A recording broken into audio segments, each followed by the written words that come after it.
কতটা বড় কঠিন। নবীজি একদিন বলতেছিলেন, সাহাবীরা রে, মরণটা কত কঠিন জানুনি, বেঈমানদের মরণ কত কঠিন হবে। সাহাবীরা বলেন, আল্লাহ রাসূলু আলাম, আল্লাহ এবং আল্লাহর নবী ভালো জানে, আল্লাহ এবং আল্লাহর নবী ভালো জানে, আল্লাহ এবং আল্লাহর নবী ভালো জানে। নবী আমার ডেকে বলেন, সাহাবীরা, মরণ বেঈমানদের মরণ কত কঠিন। একটা উট জবাই ব্যতীত জিন্দা হালতে একটা উটের চামড়া সিলাইলে যেই রকম ব্যথা পায়, যন্ত্রণা পায়, কষ্ট পায়, ওইভাবে পুরা উটটার চামড়া সিলানোর পরে, চামড়া সিলে ফেলে দেওয়ার পরে একটা উটের যেই রকম যন্ত্রণা হয়, ওই উটের আবার চামড়া হবে, আবার তাকে সেলা হবে, আবার চামড়া হবে, আবার সেলানো হবে। এইভাবে 100 বার যদি একটা উটের চামড়া সিলানো জিন্দা অবস্থায়, উটের চামড়া সিলাইলে যেমন কষ্ট হয়, বেঈমানদের মরণটা এর চাইতে বেশি পরিমাণে কষ্ট হবে। এই জন্য দেখবেন, যখন আজরাইল আলাইহিস সালাম বেঈমানের জান কবজ করার জন্য আসে, তখন আজরাইল আলাইহিস সালাম আসার পরে বিকট চেহারা নিয়ে উপস্থিত হয়। আহা, বিকট চেহারা নিয়ে এসে যায় আজরাইল আলাইহিস সালাম। ওই বিকট চেহারা দেখে রুহুটা খালি দৌড়াদৌড়ি করে। একবার মাথার তালু থেকে পায়ের তালু পর্যন্ত রুহুটা শুধু পালাইতে চেষ্টা করে, কোন দিকে পালাবে, সমস্ত শরীরে দৌড়াদৌড়ি করে। এই জন্য যন্ত্রণার সৃষ্টি হতে থাকে, প্রচণ্ড যন্ত্রণার সৃষ্টি হতে থাকে। এই জন্য দেখবেন, কোনো মানুষের পায়খানার রাস্তা দিয়ে পায়খানা বের হয়ে যায়, প্রস্রাবের রাস্তা দিয়ে প্রস্রাব বের হয়ে যায়, কোনো জনের গলা দিয়ে আপনার বিজলা এসে যায়, কারো জিহ্বা পর্যন্ত বের হয়ে যায়, চোখগুলি বড় বড় বড় বড় হয়ে যায়। কি বা ভয়ঙ্কর, বড় কঠিন বেঈমানদের মরণ, বড় কঠিন। আজরাইল আলাইহিস সালাতু ওয়াস সালাম ওই রুহটাকে ধরার জন্য সারা শরীরের ভিতরে দৌড়ায়, তারপর রুহটাকে কবজ করে নিয়ে আজরাইল আলাইহিস সালাম ওই জাহান্নামী পোশাকটাকে পরাইয়া আসমানের দিকে নিতে থাকে। ফেরেশতারা বলে, ও কার রুহটা নিয়ে যাচ্ছ? এত দুর্গন্ধ, সারা আসমান জগতে দুর্গন্ধ ছড়ায় যায়, দুর্গন্ধ ছড়ায় যায়। ফেরেশতারা বলে, এ রুহ কার? এই খবিসকে, এই খবিসের রুহ তুমি কোথায় নিয়ে যাচ্ছ? হো, সারা আসমানে তো দুর্গন্ধ হয়ে গেছে, একবারে খবিস, এই খবিসের রুহ তোমরা কোথায় নিয়ে যাও? তখন তাকে জাহান্নামের মধ্যে নিক্ষেপ করে দেওয়া হয়। হায় হায়, বড় সর্বনাশ, বড় সর্বনাশ। আমার কিছু যুবক ভাইরা অধিকাংশ সময় নাপাক হালতে থাকে, তারা অজু সারা থাকে, এমনকি প্রস্রাব পায়খানায় ঢিলা কুলুপ ব্যবহার করে না। আমি আমার যুবক ভাইদেরকে বলি, বন্ধু, খুবই মনোযোগ দিয়ে শুনবেন।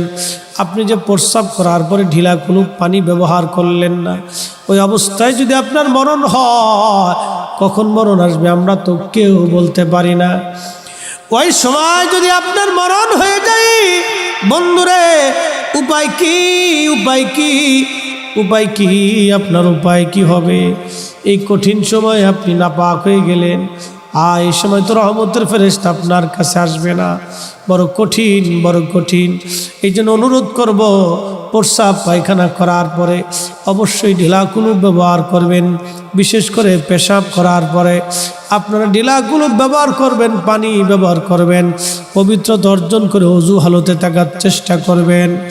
আল্লাহর নবী বলেন, ও আমার উম্মতেরা রে, তোমরা শোনো, আল্লাহর হযরতে বেলাল রাদিয়াল্লাহু আনহু মেরাজের রাতে নবীজি দেখলেন বেলাল সামনে সামনে, জান্নাতে আগে আগে। জিজ্ঞেস করলেন, বেলাল তুমি কি আমল করো? মেরাজের রাতে তোমাকে জান্নাতের মধ্যে আগে আগে দেখলাম। বেলাল বলে, ইয়া নবী আল্লাহ, ওযু চলে যাওয়ার পরে আমি আবার ওযু করি, ওযু করার পরে আমি 2 রাকাত নামাজ পড়ি। ওযু চলে যাওয়ার পরে আমি ওযু করি, ওযু করার পরে আমি 2 রাকাত নামাজ পড়ি, আমার ওযু চলে গেলে আবার ওযু করি। নবী গো, আমল করার কারণে আল্লাহ পাক আমাকে এই মর্যাদা দিয়েছেন। একবার জোরে বলা যাবে কি সুবহানাল্লাহ? কষ্ট হচ্ছে? জান্নাতীদের মরণ কিভাবে হবে? জাহান্নামীদের মরণটা তো এরকম, জান্নাতীদের মরণ কিভাবে হবে?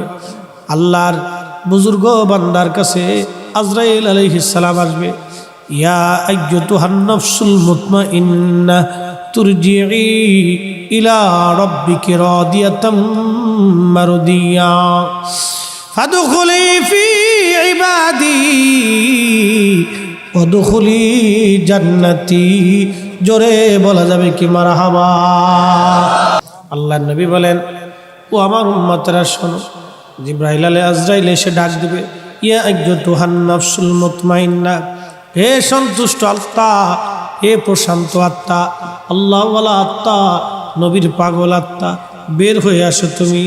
তুমি বের হয়ে আসো, আল্লাহর সন্তুষ্টির দিকে তুমি চলতে থাকো। তখন এই রুহু দৌড়াবে না, ভয় পাবে না। আজরাইল বলেন, হুজুর, মায়ের কোলের মধ্যে সন্তান যেমন ঘুমায়, ওই সময় আল্লাহওয়ালা বান্দাদের মৃত্যুটা এরকম হয়ে যাবে। আটার দলার ভিতর থেকে যেমন চুল বের করে নিয়ে আসলে আটার দলায় বুঝতে পারে না চুল বের হয়ে যাচ্ছে, ঠিক ওই রকম ইমানদারদের দেহ থেকে রুহু বের হয়ে যাবে। সে ঘুমায়ে পড়বে, বুঝতেই পারবে না রুহু বের হয়ে যা। জোরে বলা যাবে কি মারহাবা? ওই রুহুটা নিয়ে আজরাইল আলাইহিস সালাম জান্নাতি পোশাক পরাবে, সারা আসমানে সুঘ্রাণ ছড়িয়ে যাবে। ফেরেশতারা বলবে, হে নেককারের রুহু, কোথায় নিয়ে যাচ্ছ? এ কার রুহু? এতই বা চমৎকার আল্লাহওয়ালা সুঘ্রাণে তামাম আসমান ছড়িয়ে পড়েছে। আল্লাহর সন্তুষ্টির দিকে তাকে নিয়ে চলে যাও, জান্নাতের মধ্যে তাকে নিয়ে চলে যাও। আল্লাহ বলতেছেন, আমার বান্দা, ওয়াল্লাযীনা আমানু ওয়া আমিলুস সালিহাতি ফি রাউযাতিল জান্নাহ। একবার জোরে বলা যাবে কি মারহাবা? এই যে তার কবরটাকে আল্লাহ জান্নাতের বাগান বানায় দিবে। ওই ইমানদারের কবর আল্লাহ বলেন, ওয়াল্লাযীনা আমানু, যারা ঈমান আনছে, ওয়া আমিলুস সালিহাত, নেক আমল করেছে। আল্লাহ বলেন, ফি রাউযাতিল জান্নাহ, তার কবরটাকে আমি আল্লাহ জান্নাতের বাগান বানায় দেব।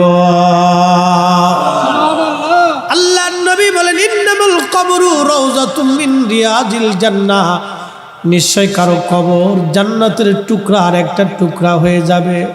আও হুফরাতুন হুফারুম মিন নার, কারো কবর জাহান্নামের টুকরা হয়ে যাবে।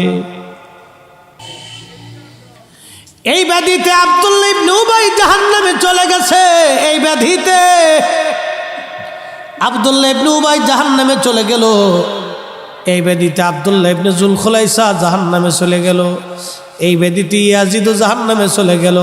ইয়াজিদের সাঙ্গপাঙ্গরাও জাহান্নামে চলে গেল। এই ব্যাধিতে খারিজি রাফিজিরাও জাহান্নামে চলে গেল। কথা বলেন ঠিক না বেঠে? ব্যাধি তো ব্যাধি না, এটা মারাত্মক ব্যাধি, মারাত্মক ব্যাধি, কঠিন খারাপ ব্যাধি। আপনি নামাজ পড়েন, এটা একটা ব্যাধি। এই ব্যাধি আপনি ওষুধ খেলে সেরে যাবে। ওষুধ বুঝেন, ইস্তিগফার করছেন, তওবা করছেন, আল্লাহ ভুল হয়ে গেছে, আপনি আমারে মাফ করে দেন। রব্বানা যালামনা আনফুসানা, আল্লাহ আমার ভুল হয়েছে, আপনি আমারে মাফ করে দেন। আল্লাহ আমার ভুল হয়েছে, আপনি আমারে মাফ করে দেন।